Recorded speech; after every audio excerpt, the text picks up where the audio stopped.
इन दुखीराम सोरेन आदिवासी संगठन अभियान टी सभापति साहरपड़ा ब्लॉक केवंझर डिस्ट्रिक्ट ओडिशा तो तेज रिपोर्ट लेकाते केवंझर जोन प्रेसिडेंट कल्याण बास्के और आइरिन टीम और जोशीपुर मयूरभंज को ब्लॉक सभापति और आइरिन टीम इकते साहरपड़ा ब्लॉक रे आले होला खन तेन धरि कैंप ले दोह लेते हैं और नवा कैंप रे 10टी अतुरिन मजी सला आले मीटिंग ले दोहला और उनको को अब नवा सरना धर्म दिखते और नवा 15 तारीखा दबी जकाम साथे 7 अप्रैल भारत बंद कैमरा इतले लेट को और जतो के पॉजिटिव रेस्पॉन्स है जना 10टी अतु भितर खन आदो तीना गान अतु करे उनका कुकली को दो ले दिया चेदा मची परगना को पे रपा लेट को चेदा आपे नितो मची को पे दरकार लेट को संते हंडी पर पोंगा को पे चोरो को पे बोंद या नवा को दिकते कुकली एडी को दो लेट गया मेनखान कल्याण बास्के और मेघराय सर टिकना अड़ी भागी उनको को बुझा को और को पॉजिटिव इदी लेका के बुझायना अदो उनको गमके को उनका कांटेक्ट नंबर को दो कना अदो नेल हे दराकान दिन रे उनको तीना को गड़ो कना और अले आस जे उनको निहाती अबवा कमीरा को खुशी करना और उना खातिर ते आले साहरपड़ा सिंगल कमिटी बस्ता से कोन कल्याण बास्के और मेघराय सर तिके नेडी सरहाव अदो नोडे हो मित लेकाते नितो दो नो ब्लॉक रे हो सिंगल कमी एडी जुरसुर चलो मेनते आस मेना तो हमके निने गे ते रिपोर्ट निने मेन कते जतो के छै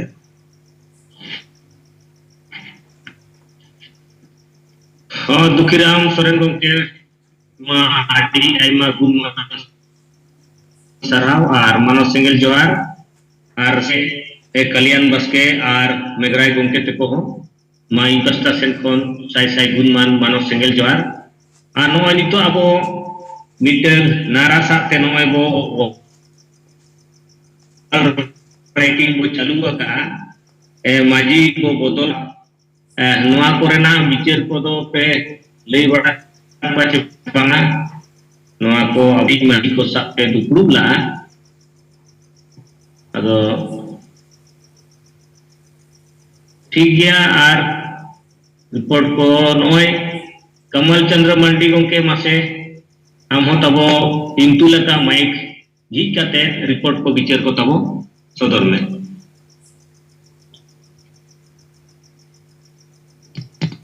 जोहार के गंके जोहार गे तेहला सिंगार जुमरा पारिजित करिया मानतान सालखान मुर्मू और आबो सेंगल कमिया को लीडर्स को जहाँ तना बन जोड़ा जोड़ाव कान नको ई पास्ता से कौन अड़ी गुण माना जोहार अदो पहिलो रे इंदो नोआ गी लयान जे होला इᱧᱟᱹᱜ पर्सनल कौडी 1000 टाकाᱧ कोल कदा ओना दो P35 नंबर रे मेनाआ होला 2 तारीख रे अच्छा गमके नवा कथा आंजम ना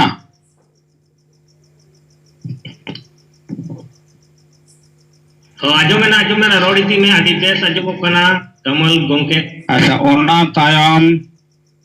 विचार को मित बार कथाइन दोहय ताकबोना आदो काउडी इदी कते गी लया और नुनो दिन खन आबो पारसिजित करिया मानतान सालखान मुनु जेर भोंगा दारायते सेवनिया उयहर भावनाते आबो नुआ संगठन बन चलाव दीदा आदो नोडे दो रेंगेजो कना बन कौड़ी तेगे इन्या उयहर तेदो कौड़ी तेगे नितो दिसम चला कना कौड़ी तेगे स्कूल चला कना कौड़ी तेगे कॉलेज चला कना कौड़ी तेगे कोर्ट कचहरी चला कना कौड़ी तेगे संसार चला कना और कौड़ी तेगे सानामा के चला कना तले सानामा जदि चला कान और कौड़ी तेगे संगठन को हो चला कना तले ओनिया अबुन बिचार मा लागे लागे जे कौड़ी अबो ते बाबन रेंगेजोआ और अबो ठन कौड़ी मेना गया और कौड़ी बांखान दिसोम से मेटांग जाति लाहा दाड़ेहा नुआ दो कथा कना आदो नुआ कौड़ी अमो चेद बाबन जुदी सितारे बेरेद कते अबो जहाँ तिना सेंगल कमिया को मेना बुना मिट टाका से बार टाका कते यदि सेतारे बेरेद कते बन दोहोया ताले बन नेला 30 दिन रे 30 टाका 8 टाका कते खान 60 टाका होयोआ आदो नुआ टाका के यदि सेंगेला गड़र बन एमा मंथली जहाँ केंद्र रेना बन पन उछन कार्ड से केंद्र बन जहाँ बन जमायदा नुआरे बाबन अहबो बाबन अबाबवा अच्छा ओना परे आर नुआ बिचार आरफिन दोहय तबना अबो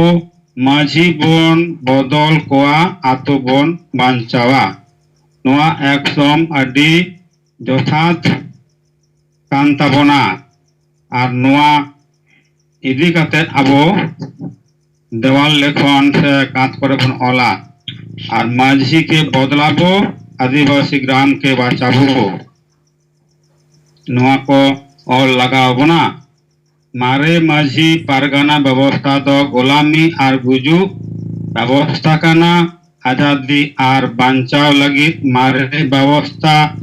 जनतांत्रिक और संविधानिक सुधार अडी लागेते लगती काना नुआ को दो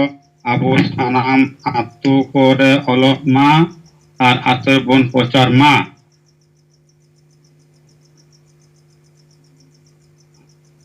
आदो नोंका गे अबो मेटांग नुआ जनवरी ना प्रथम चांदो रे मिद बार आतो रे जेहेतु सेंगेल वीडियो कनाई ओंदा ब्लॉक रन बाकुड़ा डिस्ट्रिक्ट वेस्ट बेंगल आदो ओंडे चलाव लेना आदो मेटांग आतो रे सेन कते ओंडे माझी प्रश्न ले दिया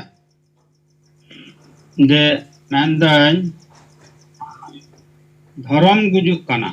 मारांग बुरु रजक काना आशा रजक काना नौकरी चाकरी रजक काना आशा गुजुक काना चाबा काना महाता को एस्टिक काना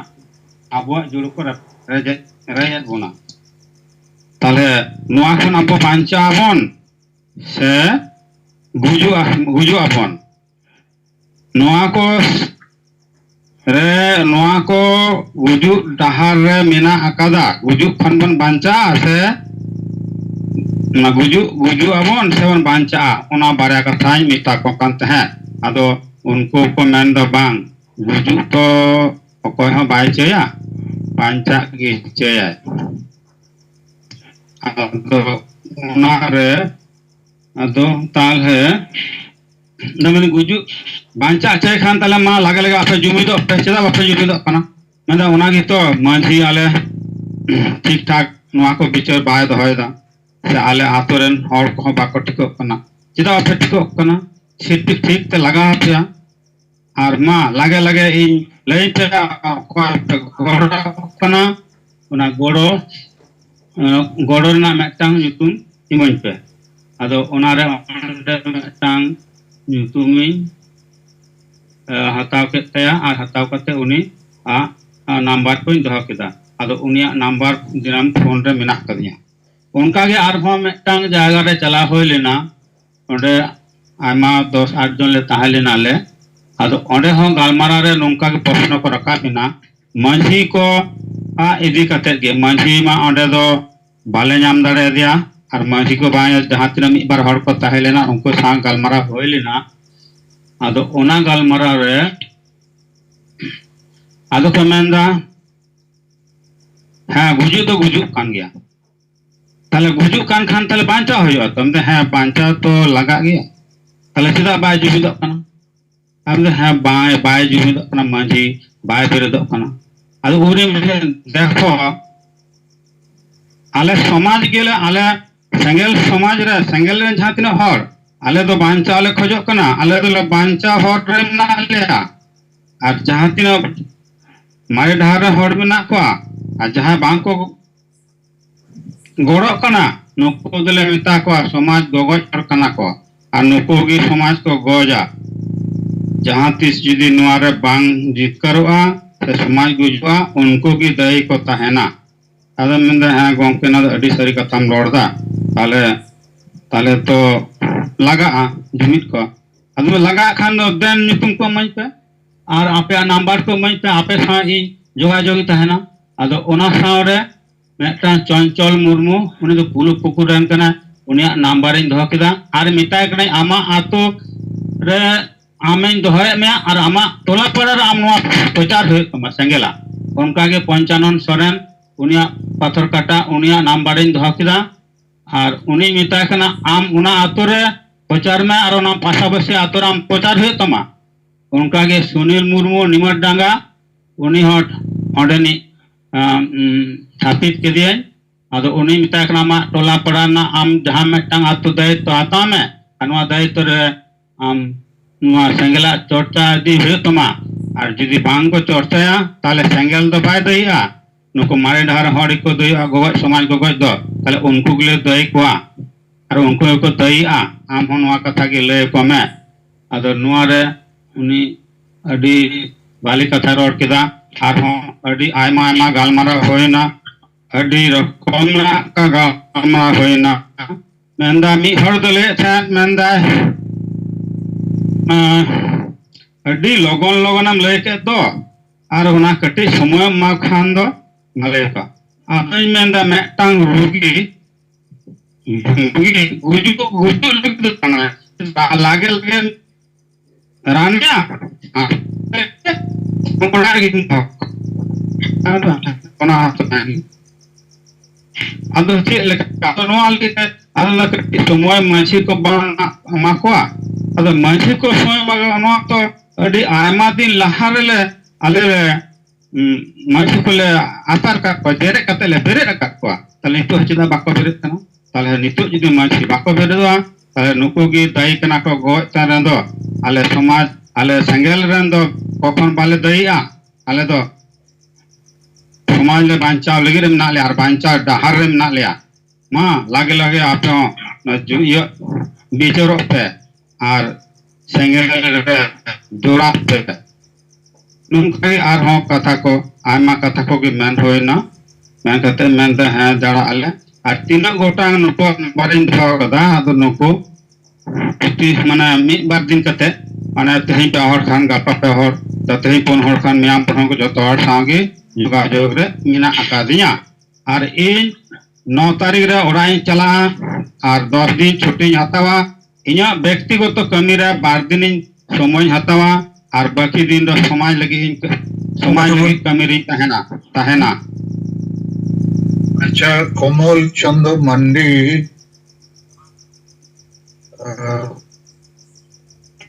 आमी या कथम आजो कना नितम माइक बंद है ना कमल चंद्र मंडी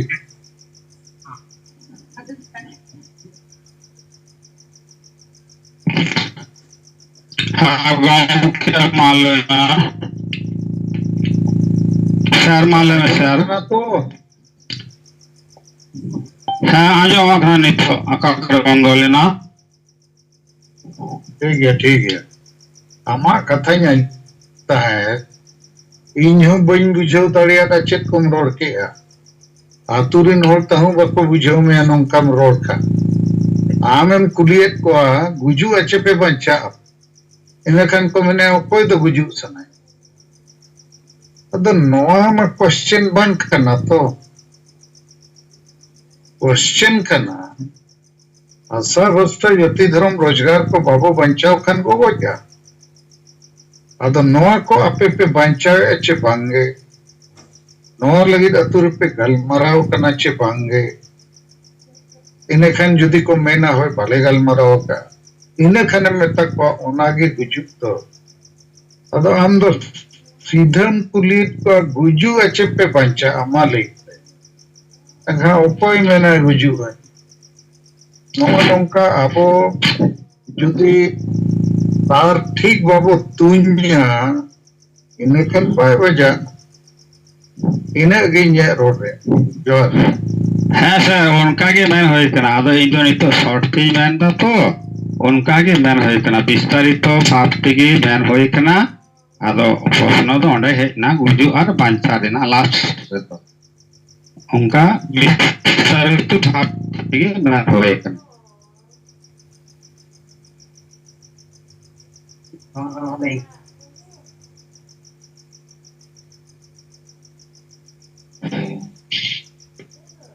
और ठीक गया नोआई कमल चंद्र मार्डी गोंके बिचार को रिपोर्ट को दो किया है अदो अबो मा कमल चंद्र मार्डी आडी आयमा गुणमान साराव और मनोज जोहार और नोआई बीमो गोंके ना जुमरे मेनाय खान नोआई 1000 टाका नोआई 2 तारीखा डेट रे पैसे भेजा काय ओना को हो आजा पर्सनल 1000 टाका जहां महीना अदो ना को ना बीमो गोंके नेलाई अदो ठीक गया अदो गोंके ता रोड़ाई पाई भी अमर चंद्र माटी मिदवा अंजम नहीं है कथा उनका के अंडम तो होर ओवर रे उनका बाम ले आपे ट्रेनिंग से नहीं है आडी घड़ी रोड ते कोई लाभ पाए हुआ मिटन के रोड लेखान ओनाते लाभ और अतुरिन होल तो नोआ मेन हुआ के आपे उजुब सनायत पे चे बंचा सनायत पे मेना को बंचा सनायत अदो हसा बसा जति धर्म रोजगार को पे बंचावे नोआ लगी अतुर पे गलमराव करना इन खन को मेना पांगे आदो इन खन बुझो को पापे बंचावा आपे अतु हो बाय बंचा आपे हो बापे बंचा नोआ के कना गुजु और चेष्टा गोड़ो अदम कथाए का अमल चंद्रमान ने अड्डी घड़ी के रोड किया लेकिन नौका तो बम रोड और इन बन बुझो तड़िया होड़ तहु बाको बुझो अतो मानो ध्यान एम के तब चेक पे रोड़ा सार ठीक जगह रे बापे तुम खन पाए बजा जहां तिने पे दड़ान और जहां तिने पे कर जोर लोगों के अंजाम करना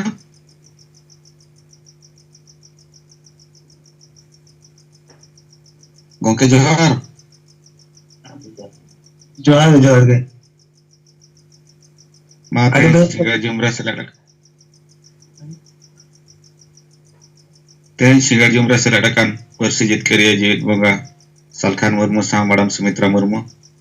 और या राजरिन सिंगल कमिया को नेता को इन पास्टा से कम सिंगल जोहार इन विकास चंद्र हेम्ब्रम आदिवासी सिंगल अभियान बारीपदा सब डिविजनल प्रेसिडेंट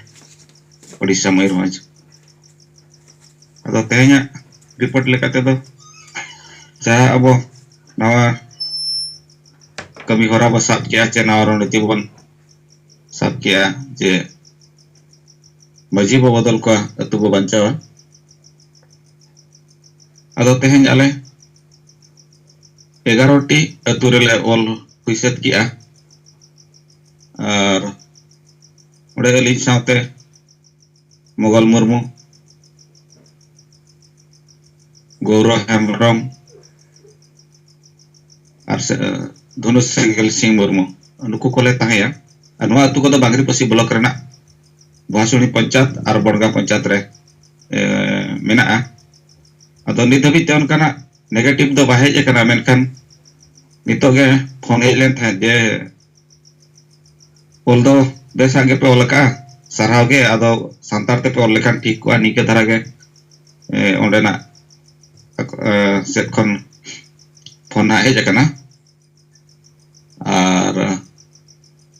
उनका के गपन हा कुलियाना ब्लॉक रे 15टी माझी बाबा साव अकिन रेन होपन सावते पति जे पंचायत श्री चंदन रे मिटन फुटबॉल माठ मेना ओंडे ना गपा 11 बजे खन गपाल मारा रना दुपुड़ होई सेतुआ और ओंडे अलिन अड़ी कुरुमुटु कते जे ओना रे रेना उनको माझी को बेस चरक बाहर जी खाली न्यापाम काट को जे नवा चेतान रे अब बन गपाल मारा आमेते और जहां 15 गोटांग माझी अतु अतु चलाव कते अतु दुपुड़ बं हुई कना अब गपा ना ओना बेस जग गना हुई आमेते नि आसाया और नोते ना नय कुरुमुटु गे अब बरपदा जोन रे दो अब शक्ति प्रदर्शन 24 तारीख जो सपड़ा हकन नोर ना संगे बन शामिल को आमेते अले अड़ी कुरुमुटु गे मेना अदो खाटो में चार रिपोर्ट अलिन पासा सेन खन निके धरा गे मा सनाम को दौड़ाते जोहार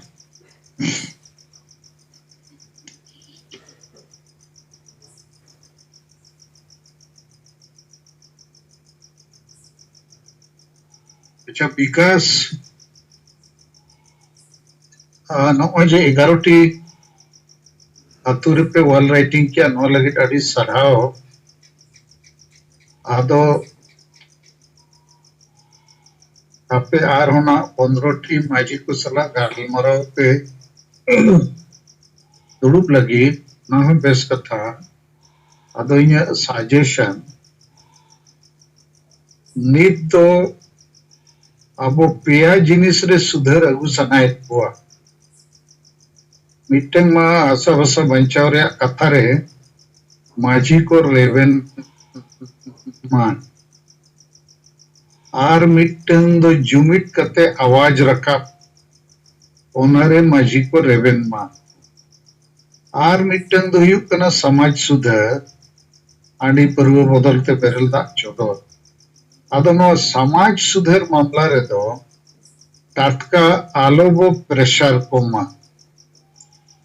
मारांग हसा भसा को रेवेन मा और जुमित को रेवेन मा इन तयम तेबो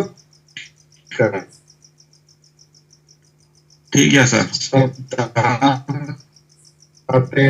नवा कमी पे और बंखान उनको दो मोtor को एहवा को लगी थोड़ा टटका आतो लेकिन नसा बसा वो बंचा बखान अतु बाय बंचा बाबू जुमी तो बाबू आवाज एन रेहो बापे बंचा अदो नोआ लगी ते मा पे गोड़ो पे अदो उनारे गोड़ो को इनका तायम कई ते समाज पॉइंट होना आको ताला रे वो सेटेरा नोआ मिटन रणनीति लेकाते आपे बुझो कते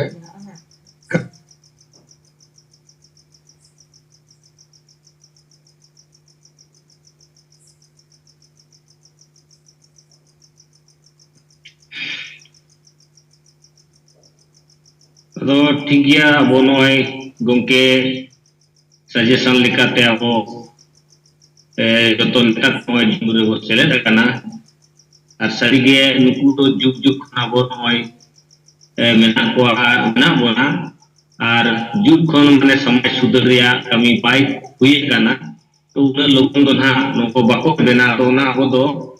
राजनीतिक तहा नो अब कई के वो अब बड़ो चुका अदो ठिया विकास चंद्र हेम्ब्रम मा गंके अडी आयमा सरहाव और मनोज जोहार अदो ठिया विकास चंद्र हेम्ब्रम आ जहाना आपरे मेना कान ठीक है बकान माइक ता बंदो कान है ठीक है गंके किन गंके तिक कथा लेका तिक सर हुयुआ और उना मांग हो नोका गे ना बन गपालमारा लेट का जहां होला ना दुपुड़ हुई सेत लेन थाना लो बसन रे ओंडा तो पेपर करे हो छापा सत कना ओंडा बेस गे छापा कना जहां तिना बन एमला उनका के कॉल रखा बका तो ठीक है गंके मा सनम को दराते मुचारे जोहार ठीक है जोहार ᱟᱫᱚ ᱫᱷᱤᱨᱮᱱ ᱢᱩᱨᱢᱩ ᱵᱟᱜᱢᱩন্ᱰᱤ ᱢᱟᱥᱮ ᱛᱟᱵᱚ ᱟᱢ ᱦᱚᱸ ᱛᱤ ᱛᱩᱞ ᱟᱠᱟᱫ ᱢᱟᱭᱤᱠ ᱠᱟᱛᱮ ᱵᱤᱪᱟᱹᱨ ᱠᱚ ᱨᱤᱯᱳर्ट ᱠᱚ ᱛᱟᱵᱚ ᱫᱚᱦᱚᱭ ᱢᱮ।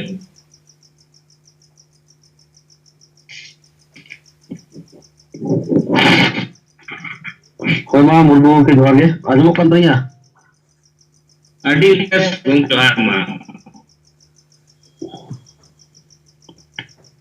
ᱛᱤᱦᱤᱧᱟᱜ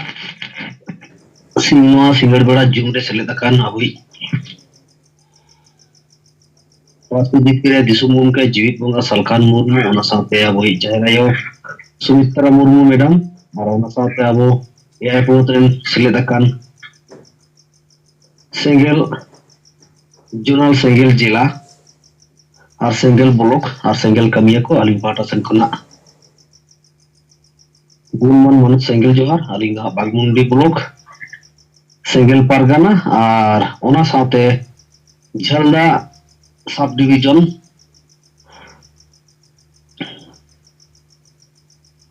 ᱡᱳᱱᱟᱞ ᱯᱟᱨᱜᱟᱱᱟ ᱨᱮ ᱦᱚᱸ ᱞᱤᱧ ᱠᱟᱹᱢᱤᱭᱮᱫᱟ। ᱟᱫᱚ ᱛᱤᱦᱤᱧ ᱟᱹᱞᱤᱧ ᱦᱚᱞᱟ ᱟᱞᱮ ᱱᱚᱣᱟ ᱯᱩᱨᱩᱞᱤᱭᱟᱹ ᱡᱮᱞᱟ ᱠᱚᱢᱤᱴᱤ ᱯᱟᱦᱴᱟ ᱥᱮᱱ ᱠᱷᱚᱱᱟᱜ ᱠᱟᱱᱴᱟᱰ ᱨᱮ ᱟᱞᱮᱭᱟᱜ ᱫᱩᱯᱲᱩᱵ ᱦᱩᱭ ᱞᱮᱱᱟ। ᱟᱫᱚ ᱟᱹᱞᱤᱧ ᱦᱚᱸ ᱦᱚᱞᱟᱜᱮ ᱟᱹᱞᱤᱧ ᱢᱤᱫᱴᱮᱱ ᱟᱛᱳ ᱨᱮ ᱫᱩᱯᱲᱩᱵ ᱞᱤᱧ ᱫᱚᱦᱚ ᱞᱮᱫᱟ। ᱟᱫᱚ ᱛᱤᱦᱤᱧ ᱟᱹᱞᱤᱧ ᱫᱚ ᱡᱟᱦᱟᱸ ᱟᱵᱚᱱᱟᱜ ᱫᱤᱥᱚᱢ ᱨᱮ ᱢᱟᱱᱣᱟ ᱵᱚᱱ ᱡᱚᱱᱚᱢ ᱟᱠᱟᱱᱟ, ᱢᱟᱱᱣᱟ ᱞᱮᱠᱟ ᱛᱟᱦᱮᱱ ᱚᱫᱷᱤᱠᱟᱨ ᱢᱮᱱᱟᱜ ᱛᱟᱵᱚᱱᱟ ᱥᱮ ᱵᱟᱹᱱᱩᱜ ᱛᱟᱵᱚᱱᱟ, ᱛᱟᱦᱚᱞᱮ ᱢᱟᱱᱣᱟ ᱞᱮᱠᱟᱛᱮ ᱟᱵᱚ ᱪᱮᱫ ᱞᱮᱠᱟ ᱨᱮᱵᱚᱱ ᱢᱟᱱᱣᱟ ᱞᱮᱠᱟ ᱵᱚᱱ ᱛᱟᱦᱮᱱᱟ, ᱚᱱᱟ ᱢᱤᱫᱴᱟᱝ ᱟᱹᱞᱤᱧ ᱟᱞᱴᱤᱢᱮᱴᱟᱢ ᱞᱤᱧ ᱮᱢ ᱞᱮᱫᱟ। ᱟᱫᱚ ᱱᱚᱜᱼᱚᱭ ᱟᱵᱚ ᱡᱤᱣᱤᱫ ᱵᱚᱸᱜᱟ ᱢᱩᱨᱢᱩ ᱜᱚᱢᱠᱮ ᱡᱟᱦᱟᱸ ᱱᱤᱨᱫᱮᱥ ᱟᱨ ᱟᱫᱮᱥ ᱞᱮᱠᱟᱛᱮ ᱛᱤᱦᱤᱧ ᱟᱵᱟᱨ ᱟᱹᱞᱤᱧ ᱫᱚ ᱦᱚᱞᱟ ᱜᱮᱞᱤᱧ ᱵᱟᱲᱟᱭ ᱠᱮᱫᱟ, ᱡᱮᱦᱮᱛᱩ 2 ᱫᱤᱱ ᱟᱹᱞᱤᱧ ᱱᱚᱣᱟ ᱡᱩᱢ ᱨᱮ ᱦᱟᱸᱜ ᱵᱟᱹᱞᱤᱧ ᱥᱮᱞᱮᱫ ᱫᱟᱲᱮᱭᱟᱜ ᱛᱟᱦᱮᱱᱟ। ᱟᱫᱚ ᱱᱚᱣᱟ ᱞᱮᱠᱟᱛᱮ ᱟᱹᱞᱤᱧ ᱫᱚ ᱦᱟᱸᱜ ᱵᱟᱹᱞᱤᱧ ᱵᱟᱲᱟᱭ ᱞᱮᱫᱟ ᱤᱧ ᱟᱛᱳ ᱢᱟᱺᱡᱷᱤ ᱵᱚᱱ ᱯᱟᱞᱴᱟᱣ ᱠᱚᱣᱟ ᱟᱨ ᱟᱛᱳ ᱵᱚᱱ ᱵᱟᱧᱪᱟᱣᱟ। ᱟᱫᱚ ᱱᱚᱣᱟ ᱟᱹᱞᱤᱧ ᱡᱚᱠᱷᱚᱱ ᱦᱚᱞᱟᱜᱮ ᱱᱚᱣᱟ ᱨᱮᱱᱟᱜ ᱢᱤᱫᱴᱟᱝ ᱱᱟᱨᱟ ᱞᱤᱧ ᱧᱟᱢ ᱠᱮᱫᱟ, ᱟᱫᱚ ᱟᱹᱞᱤᱧ ᱛᱤᱦᱤᱧ ᱜᱮ ᱚᱱᱟ ᱟᱹᱞᱤᱧ ᱯᱷᱮᱥᱵᱩᱠ ᱨᱮ ᱚᱞ ᱠᱟᱛᱮ ᱞᱤᱧ ᱵᱷᱮᱡᱟ ᱠᱮᱫᱟ। ᱟᱫᱚ ᱵᱷᱮᱡᱟ ᱠᱟᱛᱮ ᱛᱤᱦᱤᱧ ᱟᱹᱞᱤᱧ ᱠᱚᱢᱮᱱᱴ ᱠᱟᱛᱮ ᱫᱚ ᱦᱚᱭᱛᱳ ᱫᱚᱢᱮ ᱦᱚᱲ ᱠᱚ ᱢᱮᱛᱟ ᱞᱤᱧᱟ ᱛᱤᱦᱤᱧ ᱟᱹᱫᱤᱵᱟᱹᱥᱤ ᱥᱮᱸᱜᱮᱞ ᱚᱵᱷᱤᱡᱟᱱ ᱫᱚ ᱥᱩᱫᱷᱩ ᱦᱚᱲ ᱢᱟᱺᱡᱷᱤ ᱨᱟᱯᱟᱜ ᱥᱮ ᱢᱟᱱᱮ ᱢᱚন্ত্রী ᱨᱟᱯᱟᱜ আর মাঝি বদল আর শুধু ওনা আবনার সমাজ রেনার বিরোধী গিতে রড়া আর এটা কিছু তো বাপে কামিয়া। আদো উনি তো আলিং দো অলি হইলিং রোড়া দেয়া ঠিকই আছে। তিহিন যদি আদিবাসী সেঙ্গেল অভিযান শুধু সমাজ রেনার বিরোধিতাই কামিয়েদা, মেনখান তিহিন আপে কদো সরাসরি ᱱᱚᱣᱟ ᱠᱚᱢᱮন্ᱴ ᱢᱟᱫᱽᱫᱷᱚᱢ ᱛᱮᱫᱚ ᱵᱟᱯᱮ ᱨᱚᱲ ᱠᱮᱭᱟ ᱦᱩᱱᱟᱹᱝ, ᱥᱳᱥᱟᱞ ᱢᱤᱰᱤᱭᱟ ᱛᱮᱞᱮ ᱵᱟᱯᱮ ᱨᱚᱲ ᱠᱮᱭᱟ ᱦᱩᱱᱟᱹᱝ, ᱛᱤᱦᱤᱧ ᱪᱮᱫ ᱢᱮᱱᱟ ᱟᱯᱮ ᱫᱚ ᱥᱯᱚᱴ ᱨᱮ ᱟᱬᱜᱚᱱ ᱯᱮ। ᱛᱤᱦᱤᱧ ᱡᱤᱣᱤᱫ ᱵᱚᱸᱜᱟ ᱥᱟᱞᱠᱷᱟᱱ ᱢᱩᱨᱢᱩᱭ ᱞᱟᱹᱞᱟᱹᱭ ᱠᱟᱱᱟ ᱥᱚᱨᱟᱥᱚᱨᱤ ᱛᱤᱦᱤᱧ ᱟᱵᱚ ᱵᱚᱱ ᱜᱩᱡᱩᱜ ᱠᱟᱱᱟ ᱪᱮᱫ ᱦᱚᱲ ᱞᱮᱠᱟ ᱨᱮᱵᱚᱱ ᱵᱟᱧᱪᱟᱜᱼᱟ, ᱴᱷᱤᱠ ᱚᱱᱟ ᱫᱚ ᱵᱟᱯᱮ ᱞᱟᱹᱞᱟᱹᱭ ᱠᱟᱱᱟ ᱛᱤᱦᱤᱧ ᱟᱹᱫᱤᱵᱟᱹᱥᱤ ᱥᱮᱸᱜᱮᱞ ᱚᱵᱷᱤᱡᱟᱱ ᱵᱤᱨᱳধী ᱠᱟᱱᱟ। ᱟᱫᱚ ᱱᱚᱣᱟ ᱞᱮᱠᱟᱛᱮ ᱟᱹᱞᱤᱧ ᱱᱚᱣᱟ ᱡᱤᱱᱤᱥ ᱛᱟᱨᱯᱚᱨᱮ ᱢᱤᱫᱴᱮᱱᱮ ᱯᱷᱳᱱ ᱠᱮᱫ ᱞᱤᱧᱟ, ᱜᱚᱢᱠᱮ ᱛᱤᱦᱤᱧ ᱟᱵᱚ ᱫᱚ ᱱᱚᱜᱼᱚᱭ ᱟᱵᱟᱨ ᱤᱭᱟᱹ ᱠᱚᱵᱚᱱ ᱢᱟᱺᱡᱷᱤ ᱠᱚᱵᱚᱱ ᱨᱟᱯᱟᱜ ᱞᱮᱫ ᱠᱚᱫᱚ আর নয় আরো মাঝি কবন বদল কোয়া, তো মেন্দায় বদল দাঁড়িয়ে কবন সে বাবন দাঁড়িয়ে কো আদৌ চেদা বাং তিহিং যখন আবই মাঝি আবনা সংবিধান আধার আইন কানুন বাই বাড়ায়া তিহিং সোশ্যাল মিডিয়া তালাতে রিপোর্টার তালাতে রোড বাই দাঁড়িয়ে আর উনি মাঝি কে বন দো কাই লেখান তিহিং আবো লাহা সেনে ইদি দাঁড়িয়ে বনা চিকা। আদৌ মেদা গমকে ওনা তো ঠিকই গিয়া, তো নোয়া তো হড় কো রেবেন তাবনা সে বাকো রেবেন। আদুন মেতায় কেন হড় দো রেবেনা স্যার বাকো রেবেনা ওনা দো আলম বিচারা আমা বিচার মে আমেম রেবেনা সে বাম দেখি। আদো মেতা গমকে আলিং দো রেবেন গিয়ালিং তবে আবন সে বাবন দাঁড়িয়া। আদো উনি লিং মেতা হাদিয়া তিহিং যদি আম মিদটাং বাড়গি রে যে কোনো সবজিম চাষা, আদম মনেয়া ইং দুইং দাঁড়িয়ে আসে বাইন দাঁড়িয়ে তাহলে নোয়া আমা উইহার চেদ মেনে। আদু মেতা গমকে ওনা মতো ঠিকই গে তাও রহো আদুኝ মেতা কান তালখান তিহি যদি আম তাও রহো কান গিয়াম। ইহিং মেতা দেয়া নয় নিত ধাবিত তে ইন জীবিত বঙ্গা সালখান মুর্মু মিটেন নির্দেশ আর আদেশ তে তিহিন আটটা আতুইং দাঁড়া কেয়া। তিহিন উনকু যত হড় কো লই কেদা একমাত্র আবি জীবিত বঙ্গা সালখান মুর্মু গে তিহিন আবো আদিবাসী বাঞ্চাও লাগি দে কামিয়েদা আর এটা সংগঠন দো বাকো কামিয়েদা। তো উনকু তিহিন যত হড় আকনটা বহর কো বলওয়াট কোয়া।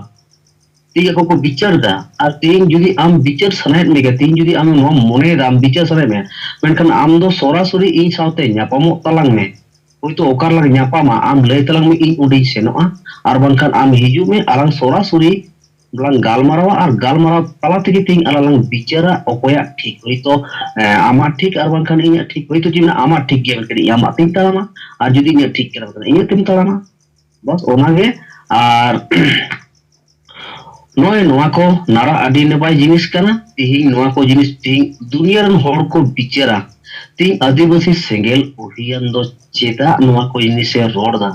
तिहिं होयतो विरोध गया सोशल मीडिया तालाते itu nuara dunia hor ko buj daria kana adibasi sengel ubian do maji rapagit ko hai montri rapagit ko hai tihin oya rocina samaje bodole da tihin hor ko ching chaturit ko aro maji paltao sanaye kana ado automatic onde hor ko bichara manmi ko buja tihin tahole khan adibasi sengel ubian cheda noa kathai melna hoito aloi hijuk ma kintu bichar ko akwa ontor re hej akwa tokan chili noa kathai melna आदो नोआ लेका तके तिहिं आली हो किछु किछु phone करते लिंग मेना काटवा तिहिं आदिवासी सेंगेल अभियान दो तिहिं नुना नुना ए जिनिसे कमी कान रहो तिहिं एकमात्र चेत हो एटकेटड़े बाय हुई केना आर तिहिं एटा एटा संगठन दो होइतो नोय अतु अतु को दाड़ान करा तिहिं उनको दो वारंट को जाम डायरेक्ट को को ओना लेका तिहिं आले नो बाजुदिया बुरु नो बागमुंडी ब्लॉक কয়েকটা ভারত জাকাত মাঝি পারগানা মহল নিত্যাবিতে প্রথম মতো 7 জন কেস কো জম কেদা দ্বিতীয় মতো 12 জন কেস কো জম কেদা আদো নোয়া को जिस कथा लिंग मेना को खंडो ठीके गया उनको को मेंदा गोंके ठीके गया तिहिं आले हो मेना लेया तिहिं आबो एकमात्र ए बांचाव दड़िया बना मेनखान दो जीवित बंगा परसी जीत के जीवित बंगा सालखान मुर्मू गे आर बाखान एटा होड़ को तो बाको बांचाव दड़िया बना आदो नोय नोआ को गे तिहिं रिपोर्ट लेकाते नोय आलिंग किछु आबोरेनी गोंके को से आबोरनी मिटंग आबो समाज रन हर को नोआ कथा को मेतालिन तहना ओना गे तिहिं नोआ जुमता त्रिंग रिपोर्ट केदा मा एनखान सानाम को जोहार नोडे आलिया कथलिंग मुचे केदा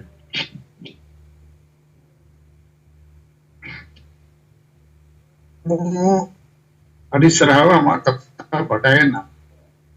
ᱟᱫᱚ ᱤᱧᱟᱹᱜ ᱵᱟᱨᱭᱟ ᱥᱟᱡᱮᱥᱚᱱ ᱢᱤᱫᱴᱮᱱ ᱫᱚ ᱟᱵᱚ ᱢᱟᱹᱡᱷᱤ ᱵᱚ ᱯᱟᱞᱴᱟᱣ ᱠᱚᱣᱟ ᱚᱱᱠᱟ ᱫᱚ ᱵᱟᱝ ᱨᱚᱲᱢᱟ नारा तो वो एम के माझी वो बदल को आतु वो बचावा नोडे बदल रिया बारिया माने मेना माझिया बोहो वो बदला पहला माने तो मारे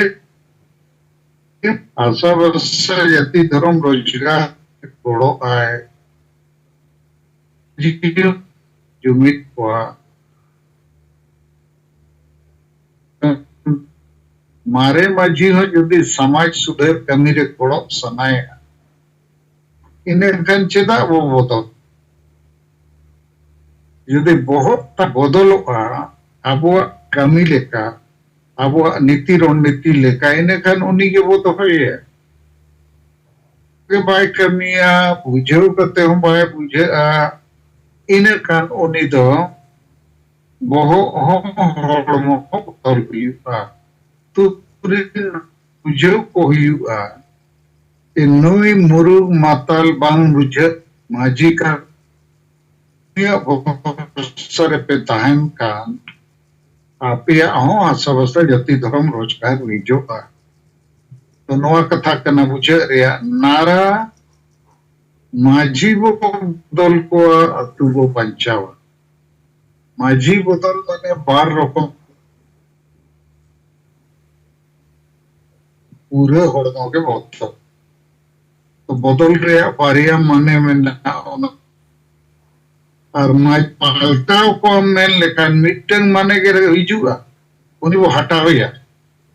और माझी वो बदलिया माने उनिया ओहो मांग वो बदल यदि बदलो कान और पाए बदलो खान तो वो पलटावेगी जोहार सर राजुना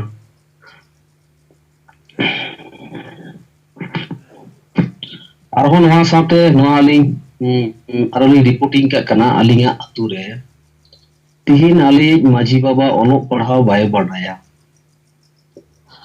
तो तिहिन आले नोआ नोआ आले ले मागिया ओना लेकाते तियेले नोआ जनवरी रेना 15 तारीख रे आले दुरुब ताहेलेन तालेया आदो उन रेगे आले गालमाराव तालाते माझी बाबा लई किदा मेंदे आदो अलिंग हा भगना लिंग आदो मेंदा भगना अलिंग तो ओलो पड़ा होड़ दो आर बांग कनालिंग तो नीत अलिंग तो आर संविधान से नोआ कथा को रोड तो आर अलिंग बालिंग गाना ताहले खान तिहिंग जुदी आबो नोआ अतुरेन माझी एटा होड़ बोन जीमा बोन एमा हाई लेखान गानो आसे बांग गाना आदो नोडे दो जेहेतु नोका कना अलिंग नोटे आले अतुरे दो तिहिंग जतो होड़गे आले दो सिंगल होड़ कना ले आदो ओना लेकाते तिहिंग को मेन केदा जेहेतु पहिलेन होड़ कान तावना तिहिंग आम निजेतेम बुझदा इन जखन बाइन मेन दाड़ेया कना ताहले खान आम पाल्टा सनाय मे तबे आम दो बाले पाल्टा मे तिहिंग ओलो पढ़ाव गिदर आम साउते मिटन असिस्टेंट लेकाले बनावे कना आर उनीगे आमा कमी जतो होराय कमी होराया आदो नोआ लेकाते तिहिंग आले आतेयली आतुरे दो तिहिंग जहाय बिसु बेसरा माझी या असिस्टेंट लेकादे सुकुलाल हेमरो माजमना मिटन ओलो पढ़ा गिदर कना उनीले दोहो केदिया आदो होला हो आलिंग कंटाडी मिटी रे नोआ आलिंग रिपोर्ट केदा गणेश चंद्र गंके आलिंग लई केदिया आदो ओनागे नोय आलिंग मेनझा केदा जेहेतु नोय अबै जीवित बुंगा मुर्मू गंके नोआ कथा लई केदा ओना लेकाते आलिंग नोआ आलिंग सदर केदा मा सनम को जोहार बांग नोआ दो लेकिन बापे ठीक ला उनी इच्छाए अचे इन नोआ को बइन ताड़िया आपे जहाय मिट हड़बो दोहया इनखान उनी असिस्टेंट दो चला पे दोहया मिटन एसपी कनाय मुरु माताल जे बांग बुझगी संविधान आईन आदो पे एसपी पे मेताय आमगे तहन में आमी मिटन असिस्टेंट ले दोहया तो असिस्टेंट मा माझी मा बांग कना तो माझी तो माझी कना है तो उनिया जगह रे ओलो पढ़ा गिद्रा चे जहाय अब कथा बुझो कमीशन है उनी दोहर दो चे आपत्ति आपे मसे धीरे नोरे उत्तरे में आदो सर अलिंग दो माने आलो आले अतुरेन जहातिना जतो एको लई केदा जेतु आदो ओने बाको नेल कदा तो तिहिंग माझी बोलदोल दो अरे चेत माझी रिया चेत कमी उना मारांगा नित संविधान बंचाव रे अब कमी कना ओना सिंदूर टिडे आर बुसे साप ते बुसे बोंगा ओना रिया के चिंता बापला भांडन छुच बापला भांडा हुयुआ आर समाज दो आज ते बाय बंचा आशा वसा जति धर्म तो अद बापला भांडा छुक छतिया रे कमी नहीं गान अच्छे बांगा ओना रे चिंता रे अब मेना अब अरे ओना दम गान बाप गान और को ले वना हुयुआ लेकिन हाँ सब वसा जति धर्म बंचा रोजगार बंचा नोआ तो जब तक बुझे और पढ़ा और संविधान आईन बाय बुझवा उन्हीं तो बाय बुझो ताड़िया गपा सरकारी होड़ माझी को कुलिया चे असिस्टेंट माझी को कुलिया माझी के assistant BDO CO SP DM को हिजू खान माझी के आचे हमरा उनार संगे कथा बोलते चाहिए लेकिन असिस्टेंट माझी उन्हीं पे भेजाया उन्हीं को ग्रहणिया एसपीडीसी डीएम तो इन्या उयहरते नो तो बिल्कुल गलत फैसला करना पेया आर नोंका के जुदी जते अतुरे बेचारा बको ओल पढ़ावा करना संविधान आईन को बको बढ़ाया आबो नवा प्रचार प्रसार ते नाराते माझी वो बदल को अतु वो बंचावा माझी को रिजाइन सना को इस्तीफा के मा तो वे इन्या बाहर अपड़ाव पे लेकिन सपड़ाव दरकार से चार हो उनको के वो दरकार वो आदो नोआ दो आपे पुन दरकार और गोष्ठ युद्ध पे कुली के दिया ठीक बनो यार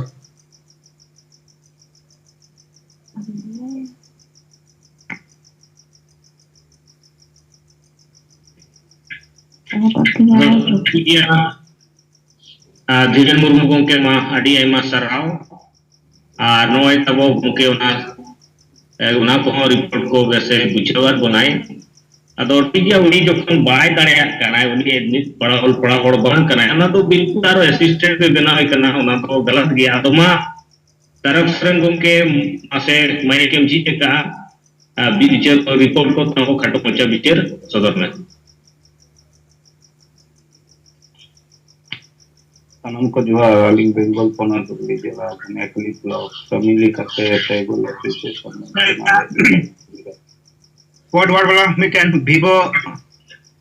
okay can I go on outcome से वीवो वर्ड वाला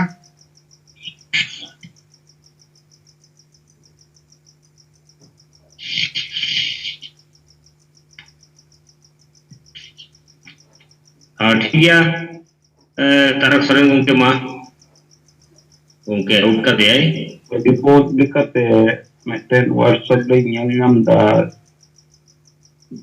कि समष्टि उन्नयन अधिकारी जमालपुर उन्नयन ब्लॉक जमालपुर पूर्व बर्धमान वेस्ट बेंगल अदो नोआ मेटे सरकारी अधिकारी कोन मेटे नेवता सकाम जय जोहार मेला विषय दो मेटे मजी बाबा को चिठी खत्म तको नेवता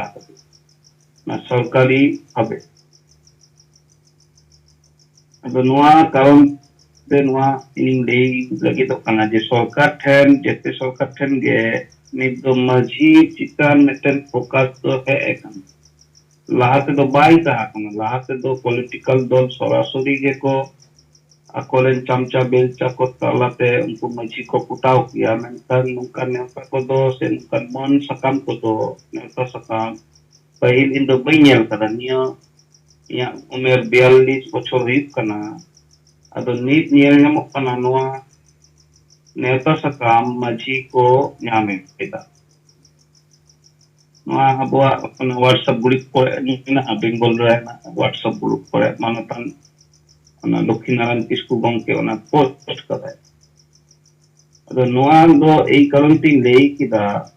रिपोर्ट करते जे आदिवासी समाज रे नुई मजी बाबा तीन मूल्यवान मिटन मानवी कना उना आधार ते नित सरकार हो नेवता सकमे माइका मेनकान आबो जुदी नित हो नोआ परिवर्तन कथा बाबो बुझोआ जे मजिया मूल्य तेलिका तले मुश्किल हो कारण तेहन आबो बाले नुकाना सकम को नेवता सकम को इटा समाज रे पहिल पंगे चलाव को मेनकान आबो क्षेत्र नित है ना चिता कारण होय जे लगातार आबो कमी होरा अदिगान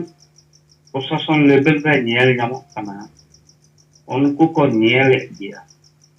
और उना कारण ते जहां के सरकार रे तहन कना है वोट बैंक आधार पे नुकाना कमी होरा मजी चिता ने कमी कना मजी कुटावना जहां जेमन झारखंड रे घोषणा कथा सरकार जे ओंडे मजी को बाइक एमा को चिता ए कुरावदा मजी चिता चिता निनो कारण तो मिना आदिवासी भोट अदो जे कोना अलग विषय मूल विषय नी कना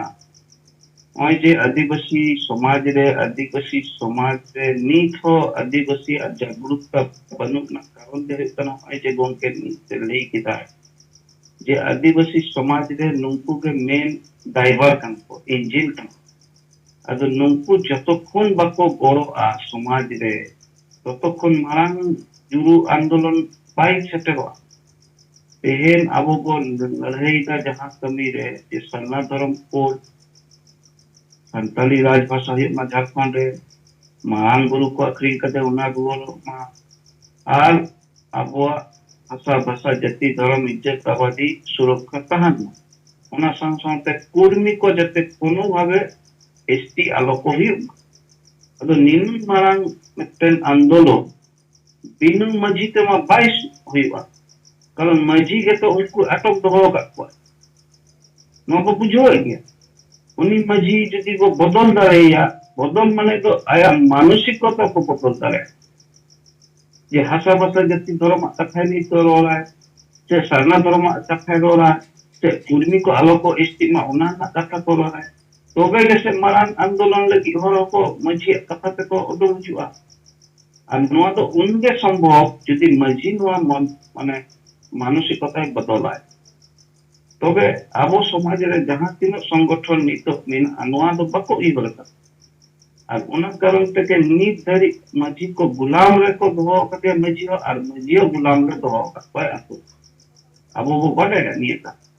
kalau nina din to ko kami kana nyele gya bo je sengel abhijana kami to adi an gya sengel abhijana adi kosto gya kalau node nis pat pore kami hiwa ar node to ona kolona katha go kate to bai gana ado node jaha bo kami kana node to specific bishoy chitan go kami kana jaha na kami to abo bo nyam gya jodi bo kami kare Kami gongke kata kerja masih ko bodol kerja asisten di satu army apa doh kerja. Aduh labai ya unas. Karon do nungka je maji neuta is nyamai sarkar nyele anji ul matal unige to ene taya. Aduh abo jodi sikit abo leka meten bujhol lekan hor bo samai na. Je uni maji mone ho botoloa. Abo leka bodoloa. Tobe jese unne chalao kate onde sarkar ten ona bartai kolai lei dare yang biasa god to amang kojokkan iya sanad tolong kata ma agent dare ko huwa unka ge iya sanad tolong bai nya ka in ho bai men dare ko bot na kata ho unka ge aho jodi abo ko nyela je majid darai te ge abo se ge lobi jana kata undo bai le dulka undo majid ge jete kami samtawa mitten mana majid ge ado nito abo sari ge adi marang mitten लेकिन रणनीति आकार से वो समान का नुआ पसना दूध का कहते हैं नुआ पे के मतलब मतलब चलेंगे सेगेल जुला आदिवासी समाज रे ये सरी के चे लिखते नुआ कथा समान होता और सोशल मीडिया ना कथा में गोंके रोल के दे क्या भी रकम क्वेश्चन कोई समान के दे या पे तो आपारे को अमु आपे तो पे नुका है अले आई मीन परिष्कार ले अलग अलग कमी तेले नुका चर्चा ले हिजुक apa tu pe gujuk kan apa jepit kan do mai kurmi ko stick kan ko lag ko jaro kan ando ura Facebook ra dulu ni an badnam am chara ache kami ka ing mai apa le ko ing doi lagaw kan gya kami le am tem kami kan kurmi ko stick kan am juru to rejo am to ditho inga am gulem sa to ama ব্যক্তিগত ভাবে am che likate kami kan am lei ama lei kami ya to gul liding ing gul dei am che am kami ona ho lei अगर नौकु तो सपाटे नौका ले लिया या ले कमी बुझोल का धारे बनु कारण जेते के पे मता लगाना नौकु माझी लिखा है अपने मता ले ली तो भूल रे मिला पे जो कौन होश हिजुआ उन पे चाबा नीथो अक्तो मिना देला नौ कमी रे गोरो पे जहां लिखा थे मनकन गोरो पे समालोचना कते लापुन नोडे गहिर बिचार मिना नोडे मजी बदल ना कथा तो बले लेगा मजिला मानसिकता ना कथा ले लेगा नितो नुआ चर्चा हिजुक कना से नितो मजी को हुलुस तुलुस कना से जिरा निना दिन को जेपी कदा निना दिन आंदोलन हो कना कुर्मी को एसटी लगी तो कना मजी तो फिर कान दो ओय मारांग बुरु को अखिन कदा मजी तो फिर कान दो ओना मारांग बुरु सोले लाख लाख मजी मिना को चिदा बा को लेदा उन लोग को नित धरी और उनको फेसबुक ले तो रोट ना दाव बंगम एमा को कान दो उनको बंगम एगरे कोन को दोमे हसो के मिया मजीले अकल के ते दोमे हसो के मिया दोमे एमले दो तले उनको मजी क्वेश्चन कम से जे मांग बुरु को अकली के देखान आमा लेना तेव बनुआ संतली राजभाषा बा आयु kan आमा लेना तेव बनु मजी बाबा क्वेश्चन कम आमा मा अद निना के ले अबो कमी नुआ कमी अदि बेस्ट मेनकन नोय जहां पॉइंट बसा कदा अदि बुद्धिमत्ता सते अबो नुआ बो पसनामा सटीक कथा बो रोड़मा निये को के ले कते सनम को तोरा के जुहार एम पते लगी है पते जुदे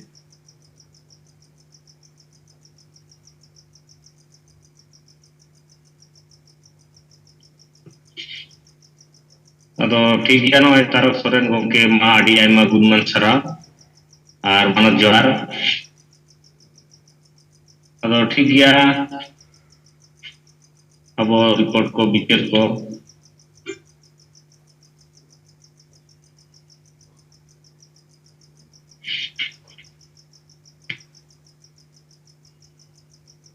ado यान्या हेमरम गोंके मसे हम तीन तुलका मैं जी काते तब रिपोर्ट को विचार को सदर में हेलो आजमोग कना गोंके आजमोग कना रोड में नितो सिंगर जुमरे सिलालकान मान पसी जितकरिया सलखान गोंके ना सातरे सुमित्रा मराम और ना साथे सात नोत्रिन अबो सिंगल कमी करता को अरिया लासना बोर्जार अरिया छटिया रिपोर्ट तेन तो अबो केवंझर उड़ीसा और केवंझर जिला रे सिलसुआ अतुरे मझी पलगना महला मिटन सिमलेट तेन चावायना उना सिमलेट रे तेन को चावा किया अदो ना सिमलेट रे आको मिटन पोतोब को उड़न सगुर किया ना पोतोब को ना कार्तिक हंसदा मैं कार्तिक हंसदा पदम ओना पोतोब दो तेन लो नंते मिटन पोतोब को उड़न सगुर किया ओना पोतोब रे दो आबा अरिचरी छुछते भाट भांडान ओना को जतो मेना मते को रोड चुकिया और नोआ तगे अब वो मिदुआ अब झारखंड बिहार उड़ीसा जहां भिन्न भिन्न बन अरिचरी बन कमी थान मिद अरिचरी लेकाते बन कमिया उनका मनते नोआ पोतो को कोडर सुर किया और ओंडे सेलेगाम गोके खोई कना को नरेश मुर्मू झारखंड और बादल किस्कू चक्रधर हेम्ब्रम रायरंगपुर बायाल किस्कू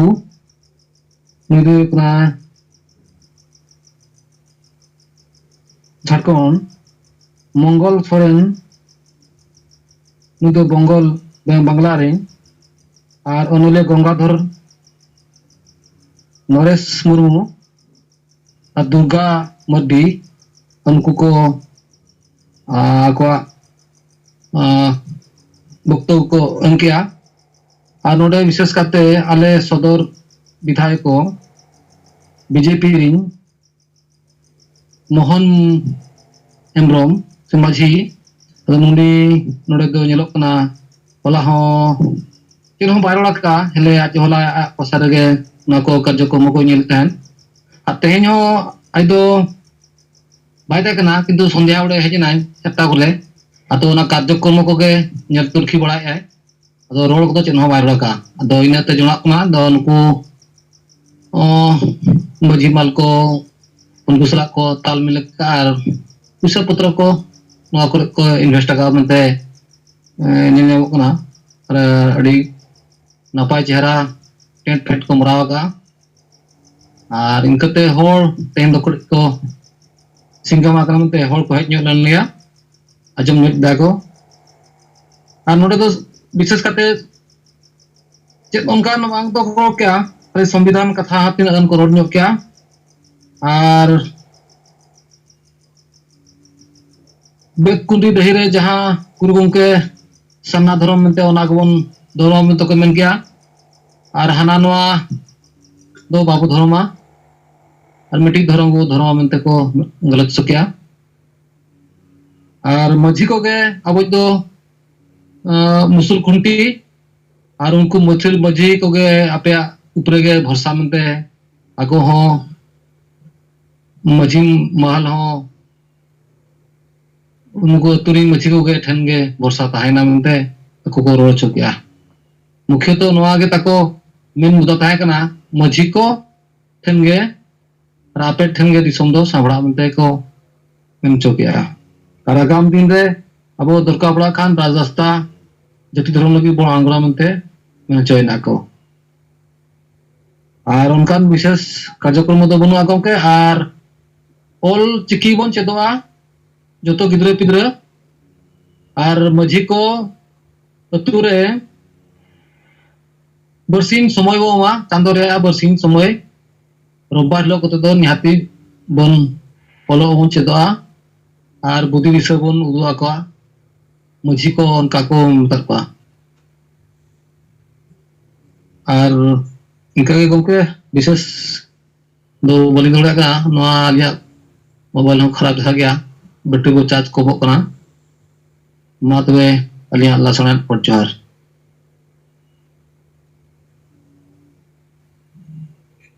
अच्छा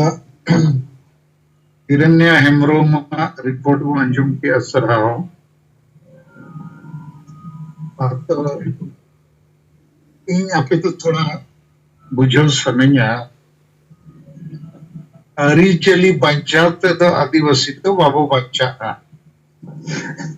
अरिचली माने ओकला ओकालिका वो बपला भांडानो छटियारो पराबो बाबो हुई अगुयत किया जहां जहां लिखा तड़िया कना उनका के और नोडे एम रहा हुई ये कोन तीन ना तीन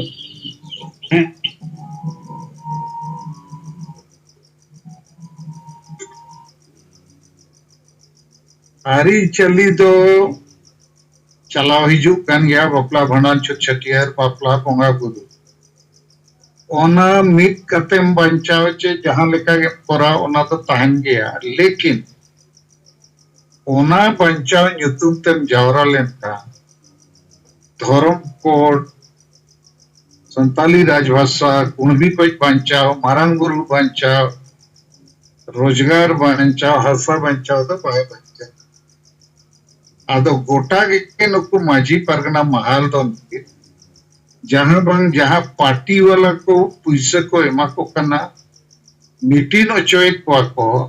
वोट सेटेरो कान कारण ते जे अरिचली वो बंचावा और जुमित रेबो ताहे आदो जुमित दो चेत लगी पपला भंडान छुट छटियर लगी आशा बसा जति धर्म रोजगार बंचाव लगी तो बा तो नवा कथा के आपे थोड़ा बुझो दरकार जे नुकु को दो मीट लेका अतु दिसम गोगज को कना को ओनाते अब जे नाराबो एमका माझी बो बदल को अतु बो बंचावा नवा बो लहा लेखान के माना नुकु माझी को और माझी परगना महाल को और होड़ एड़े को बेनका जोर इन्या इविहर ते तो केंजर रे जहां हुई लेना आदो नारेश मुक्मु मेंते मिटन जहां nyutum में लई किया नोई दो मिट लेका तो और विभ्रांति वाला गुरु कथा जोर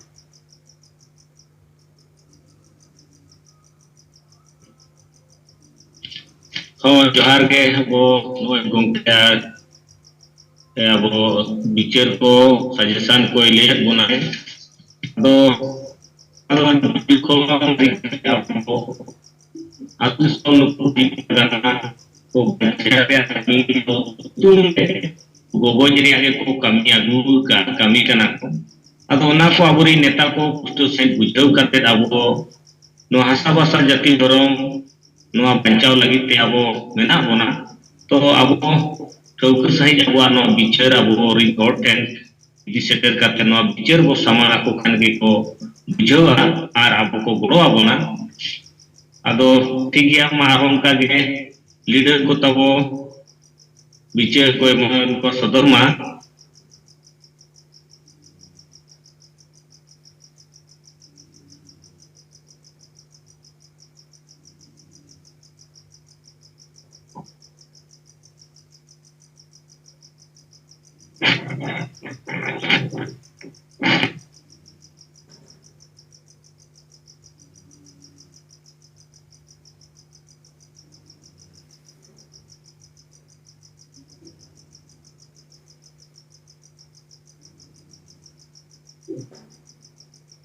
अच्छा आरी चली चेतन यार मिटन कथा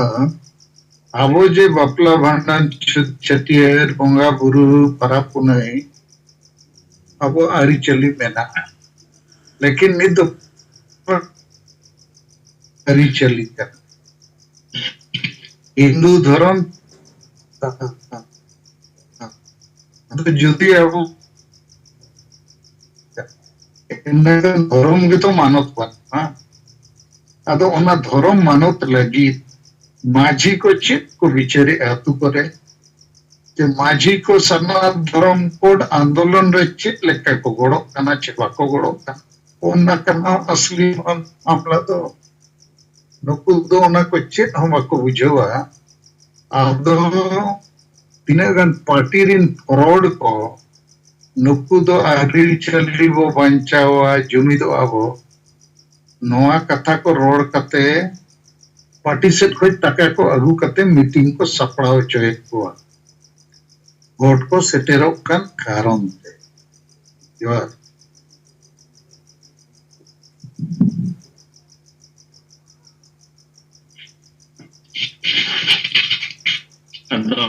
ये तरी के के तबो पुष्टो साई अब नय जिते जिनिस रेडी पुष्टो साई ए बुझेर बनाय ए सजेशन के लय अबन कनाय दिनम गे और अब नेता को अब बुझे दरकार और चली नुतुम ते नुकु जहां तीन संगठन को चलावे अब जे ओल चिकी को पढ़ा आतु आतु रे और नो पासनावा और जतो अब नोआ को बचावा लेकिन नोआ ते अब ओल चिकी नोय पासना पासना ते नोय साइ सेरमा पूरा जावरा कर रहे ओल चिकी रिया चेद मानत गे बांगा अब गोंके नोय 2003 में अब नोय भारत दिसम रे संविधान रे बचावा बनाय नोय शामिल हो चुकी है लेकिन एन नोआ दो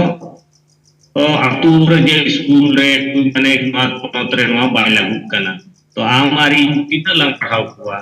तीन चेत बचावा बाय बचा तो नोआ को अब दिग्भरमी ते बोना को रुकु दलाल को गे आ रुकु तो नेता को ठेन पार्टी को ठेन को टाका को आउ को नागुई आको आ नोकाना कार्यक्रम को ये आ दोमे कुमारो गिया आबोरी हड़ को ओना को झाली थाली को कना आदो मा खाटो पचा विचार को आरो रिपोर्ट को तब सदर मा आ समय नय 6 मिनट साड़ी जकाना अच्छा और चिक चेतन जो थोड़ा ऐतिहासिक कथाई बुझेव किया इन जखन संताली भाषा मोर्चा बेनाव कते परसी लड़ावना जोरसुर बो एहब किया तो उन जो हो आसेका ओनोलिया को तीना गान माजी को उनको डिमांड दो ताहे कना ओल चिकी को मान्यता दो 8 शेड्यूल दो बाको बढ़ाता इन है कहते 8 शेड्यूल रे कथाई रखा किया और पार्लियामेंट भीतर रे बाहर रे वो आंदोलन किया और 8 शेड्यूल है ना चिकी रे शेड्यूलिंग रे व्यवस्था तो बनो संविधान रे आडिगान भाषा रे चिकी गे बनुआ और आडिगान भाषा रे तो मिटन जगह रे बारिया पिया हो चिकी बिना आदो संविधान रे तो चिकी मान्यता तो बनुआ भाषा के मानतोआ और ओनते अब संताली परसी तो 8 शेड्यूल रे आगो चना इरल शेड्यूल कथा तो बाको बढ़ाई था नुकु जते होड़ के खाली ओल चिकी वो मानवता ओल चिकी वो मानवता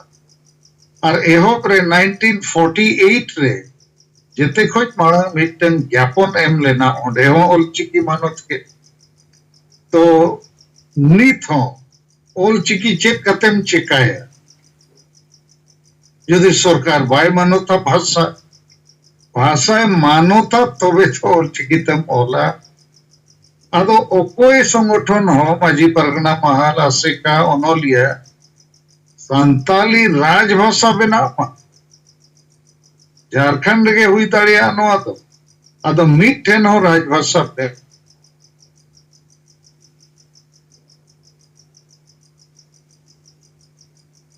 हमारे और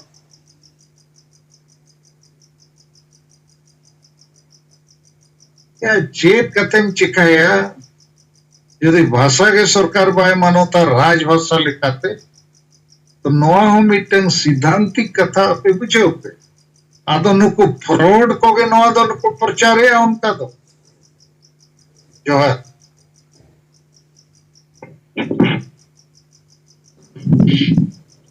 नोय गोंके तब नोय अब ओल चिकी बंचाव को चेलेकाते बांचा नोआ को अब पुष्टु सहित ए बुझावत बनाई अदो ना लगी ते अब जोंकी के अंतर जीवित ते अड़ी आयमा गुण सरहाव और मानव जोहार अदो नोय अच्छा नहीं तो समय हुई जा रहा है ना, लेकिन माँ किचुगान मिनट समय अब वो एम दाड़े जदि उनका जहाँ ठेन कथा को प्रश्न को बुझो लगी जे जहाँ सजेशन को मेना को अजो पे 5 मिनट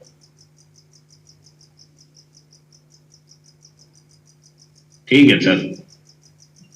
अच्छा केला मुर्मू के दौरा तारा माइकली जी का रोमिटा कतली रोमी तो अलिंगा रो मिटे कतली गईदा माने अलिंगा हतुर दो माजी बाबा दो हां बुल माजी रे बांग कना तीन सिंगल में आइडियोलॉजी के प्रकाशय होई तो ओलो पड़ा और बांग कना अब ओना लेकाते तीन अलिंगा मिटेन माने अलिंगा मन रे गेली एकेव केदा होई तो चिना नवा रोड तला तलिया होई तो चिना माने जहां अलिंगा माने मोचा ते होई तो बुल कतली रोड केदा बोले तीन अलिंगा माजी नवा जिनिस अलिंगा उपमान लेका बुझ केदा अब ओना के लिए मेना तीन सिंगल में कानी है आतो इदी के कमी है आतो तीन होई तो चिना नवा इदी के तो चर्चा होई तो अपन भेने गया जे तू नवा जिनिस होई तो माने मिटन ओ ये ना पहले ना बदल ना होई तो लाइसेंस पता लेना के लिए तो बोरन कानी है और अब अभी कमी है और बुल मजी हो बांकान तबने तो नवा हा दोगानी रिपोर्टिंग के मा ना दा हो jadi ibu betul kena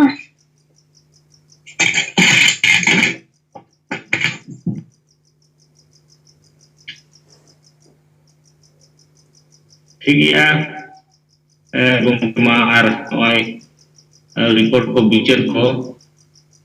और उनका के जुदी मेना खान तब बोरी नेता को ठेन और नोय समय को हुई जरूरत कना और बकान तेन दो समय को हुई जरूरत कन ये ते नोय इन पस्ता सेन खन जुमित बकड़ी सपड़ाव का तब ठीक है केला मुर्मू मांग जुमित पकड़ हुई मा इन तयम रिपोर्ट दो वांगा जुदी जान बिचार कथा मेना जहां थे को अजो तो नित तो मा जुमित पकड़ ठीक है नित तो समय हुई जा रहा है ना को जीरो तो मिटन कथा ली कते मुछो दा नोय जे नित नारा वो एम के ओना नारा हो कटी इनके के रोड पे आजम पे जेते अपना अपनी टाइप रोड पे हो लेका ओना रे हिंदी अत का बतंगड़ हो जाए माने सर जहां रे तुñu दरकार एटा से कोयम माझी बो बदल कोआ आतु बो बंचाबा ओना कना नारा अदो इन खान जहां के कूली है अच्छा चिदा माझी बो बदल कोआ पकन माझी बदल पिछरे अपया चेत उद्देश्य अदो उनको तो नीने के मेता को दरकार अच्छा आपे अतुरनिक माझी कुणबी खोज बंचा लगी गालमाराव अतुरे दोहला आए जे मारांग बुरु जायन कोरे खोज दु लगी अतुरे मीटिंग हो का जो सारना धर्म कोड मानत लगी अतुरे जिते हड़ हो कते नवा बो बंचा हुआ इन खान उनी हड़ जाए कूली कना उनी में ना बांगे इन खान के मेता नोय जे आपे लेखा के जिते अतुरे माझी में ना को मेन खान कोई माझी हो असा वसा जाति धर्म रोजगार तो बाको कमी करना और ओनाते आले के मैंने नुकु बाको कमी का नुकु कारण ते अब चिंता को बुझु ओनाते माझी वो बदल को आतु वो बंचा रे नारा अब 1 मिनट रे बुझो है और बांका नाते नाते चेक पे चुपे बुझो ले को कान उनियो बाय बुझो आमो बाम बुझो कथाओ बाय मुझे दो अदमा आर्मी दिन बुझो पे कान सीधा मैन यू कि आपे अतुर निक माझी मा आमगे लई कुणवी खोज बांचा लगी अतुरे मीटिंग दोहो आका मारंग बुरु बांचाव लगी सारना धर्म कोड मानत लगी चे अतुरिन होर जुमित लगी तो जदि नोआ कमी रे बाय गड़ोगा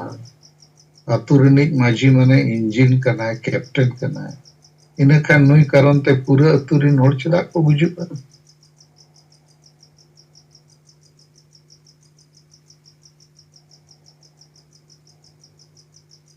ठीक है